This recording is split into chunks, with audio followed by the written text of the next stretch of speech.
Hello, hi guys.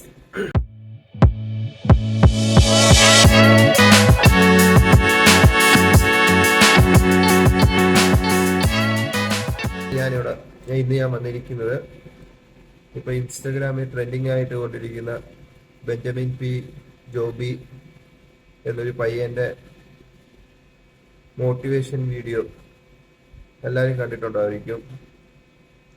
സങ്കടങ്ങൾ ആരു തന്നാലെന്താ, പുഞ്ചിരി നമ്മുടെ കയ്യിലല്ലേ ഉള്ളത്. ചിരിച്ചുകൊണ്ട് വേദനകളെ തുടച്ച് തൂക്കിയെറിയണം. പുഞ്ചിരിയോടെ ശുഭദിനം. അതിനെ എല്ലാവരും കളിയാക്കുന്നത് നമ്മൾ കാണുന്നതാണ്. അപ്പം അതിൽ എൻ്റെ ഒപ്പീനിയൻ പറയാനാണ് ഞാൻ വന്നിരിക്കുന്നത്.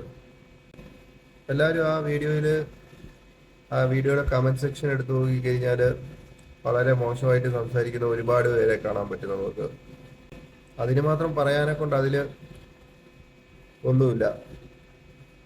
ഇന്ന് നമുക്കറിയാം, മോട്ടിവേഷന്റെ പേരിൽ ക്യാഷും വാങ്ങി തന്തയ്ക്കും തള്ളയ്ക്കും വരെ വിളിക്കുന്ന മോട്ടിവേറ്ററെ ഈ ഇടയ്ക്ക് നമ്മൾ കണ്ടയാ. അതൊക്കെ വെച്ച് നോക്കുമ്പോൾ ഇത് എന്തുകൊണ്ടും ഭേദമാണ്. ഇതിൽ ഈ ചെറുക്കനെ നമ്മൾ എല്ലാവരും ഈ കുറ്റം പറയുന്നത് അവന്റെ വയസ്സിനെയാണ്. അതെന്താ, ഒരു ചെറിയ പയ്യനെ മോട്ടിവേറ്റ് ചെയ്യാൻ പറ്റില്ലെന്നാണ് എല്ലാവരുടെയും ഇത്. അങ്ങനെയൊന്നുമില്ല. എല്ലാവർക്കും അവരുടേതായിട്ടുള്ള കഴിവുകളുണ്ട്. അത് അവര് കണ്ടുപിടിച്ച് എങ്ങനെ മുന്നോട്ട് പോകുന്നെന്നുള്ളതില്ല. ഞാനും ആദ്യം ആ വീഡിയോ കണ്ടപ്പോൾ എനിക്കൊരു കുഴപ്പവും തോന്നിയില്ല. പിന്നെയും നമുക്ക് ഇൻസ്റ്റാഗ്രാം റീൽസിൽ സജഷൻ വരും. വീഡിയോ കാണുമ്പോൾ എനിക്ക് അതിലൊരു കുഴപ്പവും തോന്നില്ല. അവന് കഴിയുന്ന രീതിയിൽ അത് പ്രസന്റ് ചെയ്യുന്നു. ഒരുപാട് നെഗറ്റീവ് കമന്റ് വന്നിട്ടും അവൻ അതിനൊരു മറുപടിയും പറയാതെ വീണ്ടും വീഡിയോ ചെയ്യുന്നു. അതിന് നമുക്ക് അവനെ നല്ല രീതിയിൽ അഭിനന്ദിച്ചേ പറ്റത്തുള്ളൂ.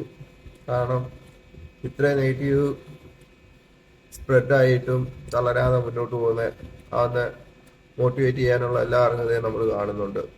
ഇവിടെ നമ്മൾ കാണുന്നത് ഈ മലയാളികളുടെ ഇരട്ടത്താപ്പാണ്. ഒരാള് അത്രയും ചെറിയൊരു പ്രായത്തില് വീഡിയോ ചെയ്യുന്നു, റീച്ച് ആകുന്നു. അതിലുള്ള ഇരട്ടത്താപ്പാണ്.